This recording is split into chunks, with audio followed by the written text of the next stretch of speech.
estão ustedes? Estou feliz que estou curado del Covid.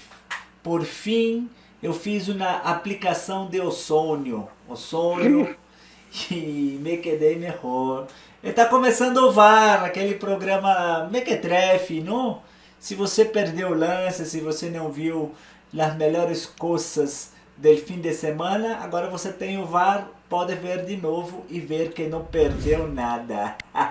Olá, Adriano. Ou você pode fazer como o árbitro, senhor Luiz, de Atlético Goianiense e São Paulo, que marcou um pênalti e ignorou se era gol, se não era gol, se tinha impedimento, se não tinha impedimento, se podia colocar o VAR, se não podia colocar o VAR.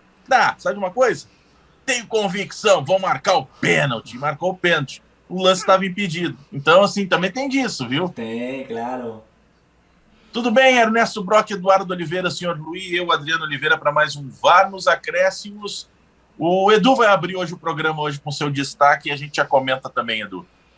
Adriano, tudo bem? Senhor Luiz, Ernesto, o pessoal que acompanha, que vai nos acompanhar durante a semana, que o VAR dos Acréscimos dessa terça-feira, 5 de julho. Adriano, um fato interessante que a gente podia citar no programa de hoje, o meu destaque, é a Série D, principalmente com a excelente campanha do Brasiliense. A gente que entrevistou na última semana o Hernani, falar um pouco da Série D e até o próprio Ceilândia, que começou bem, deu uma caída no campeonato e agora conseguiu uma vitória fora de casa e briga por uma das 4 vagas dentro do grupo 5. Esse é o meu destaque, Adriano. É a Série D que tem grandes equipes que disputam a Série D, tentando aí um lugar ao sol na Série C do Campeonato Brasileiro. O Hernani, que conversou conosco na semana passada, e é bom que ele disse o seguinte, time nós temos para subir, vamos ver se a gente vai conseguir subir. Sei lá, e o Ceilândia, o que eu noto é o seguinte, e a gente conversou, se você não viu, tem entrevista aqui no canal também com o Ari de Almeida, que é o presidente do Ceilândia, é só você ali que esse programa.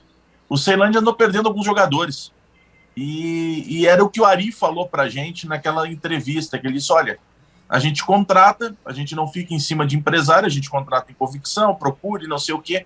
Só que assim, o jogador recebe uma proposta, ele vai. Não tem muito o que a gente fazer, a gente não fica segurando o jogador. Então, eu acho que o Ceilândia também passa um pouco por isso. Concorda ou não, Ernesto?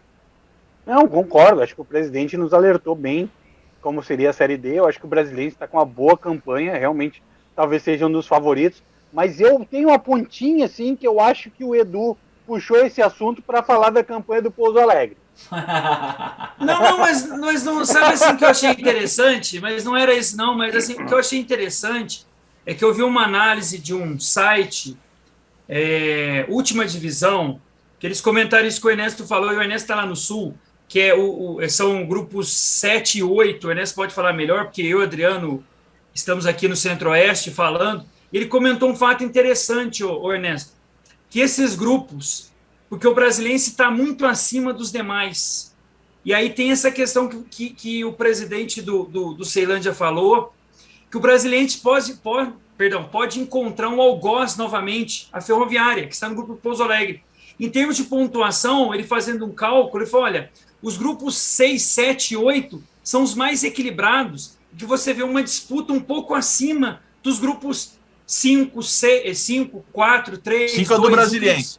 Isso, o 5 do Brasiliense. Então, assim, não puxando para o lado do Pouso Alegre, mas assim, a campanha do Brasiliense é espetacular. Mas tem essa virada de chave, né, Nelson? Que a gente até fala, os times argentinos na Libertadores, o Boca faz péssima campanha, mas na virada para o mata-mata, e é por isso que eu chamo a atenção, a excelente campanha do Brasiliense. Não ia, por incrível que pareça, não ia falar do Pouso Alegre. Era do Brasiliense. Grupo 6. Mas eu acho que é de se pensar, porque realmente a campanha do Brasiliense é muito boa, a gente vê um time, de certa forma, estruturado para disputar essa Série D, é um dos favoritos, mas a gente tem que levar em consideração que o grupo que o Brasiliense está, ele é mais fraco. Não existe. Ele, com todo o respeito, Itaporã, Ação do Mato Grosso, são times muito inferiores aos times, principalmente do grupo 6, 7 e 8. O Ação é para jogar contra o Pegasus de Ébano. Fazer uma ação entre amigos, o senhor Luiz. Vamos. Já traz seu destaque também, senhor Luiz, se não quiser falar de Série D. Me destaque Vai falar do Flamengo hoje? Não, o Flamengo já encheu o saco. O meu destaque é o Botafogo, não? Botafogo que só serviu para eliminar o Ceilândia da Copa do Brasil. E tomou. A Ceilândia é a verdadeira camisinha Jontex, né? Às vezes, dependendo do jeito que você coloca, é uma maravilha. Mas às vezes dá aquela brochada. O senhor Luiz está falando da Copa do Brasil, que tem a definição, inclusive, né, daqui 2 semanas ainda da Copa do Brasil. O Botafogo já teve a definição na semana passada, né, aqui anterior lá. Agora, não, foi semana passada mesmo o jogo do Botafogo. Foi dia 30, foi o único confronto que teve, foi dia 30 de junho. Ou seja, pagou o mico sozinho, né? Porque se fosse com os outros jogos, não teria pagado o mico. Mas como foi sozinho, o único jogo da competição, pagou o mico geral. Fala, Ernesto. Não, eu continuo achando que estão cobrando demais do Botafogo. Nem o dono do Botafogo tá achando que vai brigar por título, por vaga na Libertadores. E a torcida do Botafogo, acho que com todos os motivos, né? Faz muitos anos que o Botafogo não ganha nada, mas está num desespero que agora porque foi comprado. O Botafogo está em 10º no Campeonato Brasileiro, fazendo um Campeonato Brasileiro seguro. Não vejo o Botafogo em algum momento ali. Tudo bem, se a gente for olhar hoje por pontos, está a 1 ponto da zona do rebaixamento. Mas tem tantos times entre a zona do rebaixamento e o Botafogo que eu acho difícil o Botafogo chegar a brigar para evitar o rebaixamento nesse Campeonato Brasileiro. Acho que vai ficar ali meio de tabela, em algum momento vai subir um pouco mais, em algum momento descer, mas acho que o Botafogo faz um Campeonato Brasileiro seguro para ser o primeiro ano sob uma nova gestão. O meu destaque, antes do destaque do Ernesto, que vai ficar para fechar o programa, é a movimentação no mercado da bola. Eu ia focar na Premier League, que tem o Gabriel Jesus indo para o Arsenal e outros tantos jogadores, aí o Ernesto comenta sobre a Premier League, mas eu acho que o grande nome do fim de semana, não para o futebol mundial, mas para o futebol brasileiro, foi o anúncio do Arthur Vidal, chegando para jogar no Flamengo. E o Flamengo fazendo aquilo que a gente está falando há muito tempo, de tentar reestruturar o time depois de 2019, vai tentar usar a janela para remontar essa equipe. Não sei se é o ano para dar liga, e aí às vezes é complicado quando a gente fala de Flamengo, que a cobrança ela é imediata, mas começa a repensar esse time e também repensar aqueles jogadores que serão liberados, né, Nelson? Mas assim, eu concordo, mas trazer o Vidal, por melhor que o Vidal seja, não é exatamente uma renovação, né? É um jogador já veterano também, que não conseguia jogar todos os jogos na Internacional de Milão, jogou muito bem na Champions League, principalmente no confronto contra o Liverpool, mas não é aquele jogador que vai dar um pulmão novo no Flamengo. Tem que ver essa contratação melhor, na minha opinião. Eu acho que o Flamengo precisa jogadores mais jovens. O Flamengo é mais um trintão para o Flamengo. E aí, será que vai conseguir jogar todo mundo? E aí, se jogar todos os trintões, será que só o William Arão vai ser suficiente para dar perna para esse time todo? Eu não sei. Acho uma grande contratação, mas não acho uma renovação de elenco. Senhor Luiz, Edu. Diga, Edu. Eu vou nessa linha do Ernesto, Adriano, que também o Flamengo contratou também o Luiz Henrique, que era ex-jogador do Botafogo também, né? Trouxe o Everton, que jogou no Grêmio. São jogadores um pouco mais novos. E tem que saber também o que é essa contratação. É mais para dar mídia ou é para vir um jogador para jogar? Entendeu? O Vidal está com 35. Eu acho, não querendo te cortar, mas já te cortando, Edu, eu acho que o Vidal vem, como sempre, primeiro, para substituir a saída do Andréas Pereira. É um jogador mais velho, mas é para substituir o Andréas Pereira.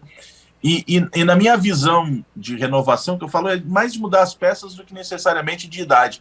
Eu acho que o Arthur Vidal vai fazer o João Gomes crescer, ou é o cara que pode fazer o João Gomes se desenvolver, que é um jogador mais jovem, tem muito mais qualidade que o Arão, ainda é inseguro, nesse time meio que desajeitado, já em fim de jornada, ele acaba pecando um pouco. Aí se você tem um Vidal do lado,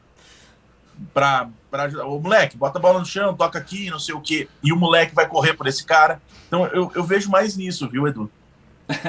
Sim, Adriano, quando você tá inseguro, quem que faz o seu quem você chama para fazer o seu João crescer? Olha, ultimamente tem aquele chazinho, sabe, que ajuda também a gente a manter a segurança, sabe, aquela proteção.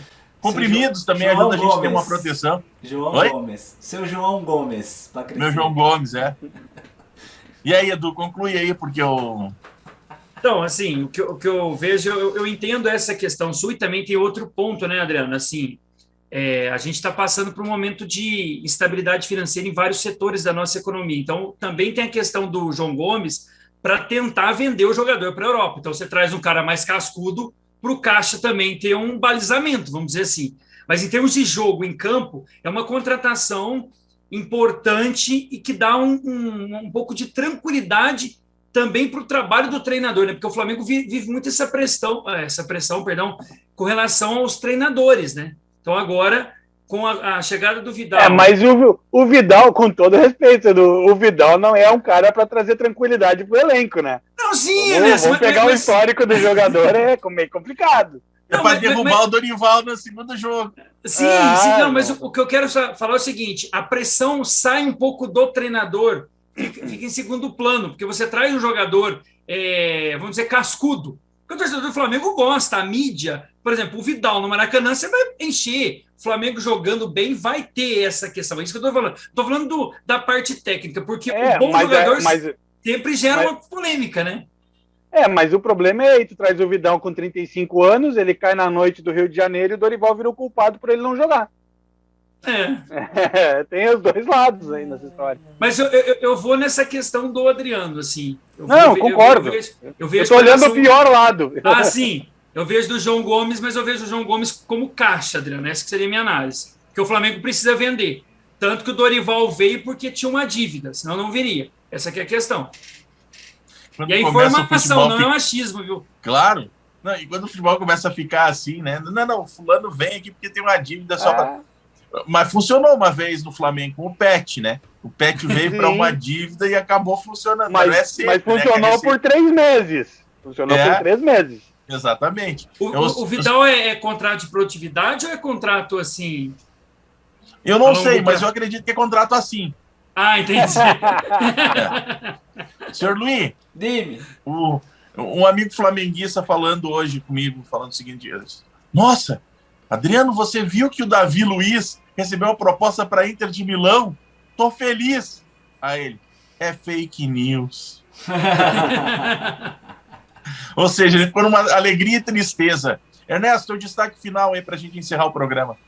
Bom, todo mundo estava esperando meu destaque fosse a Fórmula 1, mas não, Fórmula 1 vai lá no vídeo de ontem do Circuito X-Play, a gente fala tudo sobre o Grande Prêmio de Silverstone. Tô aprendendo. Aprendeu, hein? Eu, o Tarso e o Dani, a gente fala tudo sobre o surpreendente Grande Prêmio de Silverstone, que foi uma grande corrida. Meu destaque será que é a vez do Fernando Diniz apresentar um bom futebol? O time do Fluminense está dando uma surpreendida aí, tem muita gente elogiando ele. Estamos se despedindo do Fred, né? Mas o Fluminense 4-0 em cima do Corinthians nessa última rodada, me surpreendeu e vem mostrando um bom futebol. Não sei o que vocês estão achando do Fluminense. Eu acho que o Fluminense está jogando bem, mas o Fluminense parece a minha pressão. Quando eu não tomo o remedinho, vai lá em cima. Aí quando tomo o remédio, equilibra, dá uma caída, assim, ou seja, vai oscilando muito, né? Mas eu acho que pro atual cenário do futebol carioca, quando a gente começava o ano, a gente pensava assim, o Fluminense começa o ano muito bem com o Abel, parecia ser o melhor time naquele momento do futebol brasileiro, aí deu uma terra arrasada, todo mundo pensa assim, o Fluminense vai brigar para não cair de novo. E o Fernando Diniz vem conseguindo fazer um bom trabalho, tá ali já beliscando, quem sabe até uma vaguinha para uma pré-Libertadores. Quem tá me surpreendendo, eu vou dizer, é o Atlético Paranaense. Eu não esperava que o Filipão, com esse time, conseguisse deixar o time em segundo lugar e ainda ganhar do Palmeiras fora de casa. Mas vou te dizer, Adriano, o Atlético Paranaense talvez seja o melhor time para o Filipão treinar atualmente, na atual fase da carreira dele. É um clube fechado, que não tem pressão externa de imprensa, o presidente não permite isso. Talvez seja o melhor lugar para o Filipão trabalhar nesse momento da carreira dele, porque ele também o Filipão é maior que o Atlético Paranaense, coisa que eu já falei aqui. Não, e em várias entrevistas do Filipão a gente vê que ele não tem mais muita paciência com o externo do futebol. E ali talvez ele consiga se focar só no futebol e tem tudo para fazer um bom trabalho. Tomara que passe na Libertadores, né? O resultado não foi tão bom, mas acho que consegue, fora de casa, ainda manter o resultado. Senhor Luiz, mais alguma coisa? Não, eu só ia falar que eu ia te dar Você falou do Fluminense, seu remedinho da pressão. da tensão, não? Quando você não toma, fica lá em cima, quando toma, fica lá embaixo. Eu vou te dar um remedinho distinto, diferente. Que quando você toma, fica lá em cima, e quando você não toma, fica lá embaixo. Aqui eu tenho muitos. Deve ser mais ou menos da cor da sua flanela aí, né? Isso, aqui eu tenho muitos. Te dou um. Tchau, seu Luiz. Tchau, Edu. Tchau. Qual que é? Tu não Tem sabe? estoque, seu Luiz? Tu não sabe, Neto? Tu com Eu não, cara, eu sabe, claro eu que fora. sabe. Claro que sabe, Neto. Claro que sabe. Tchau. Senhor Luiz, o seu estoque de azulzinho, dá tchau aí. Tchau, gente. Tchau. Acabou o programa. Tchau, gente.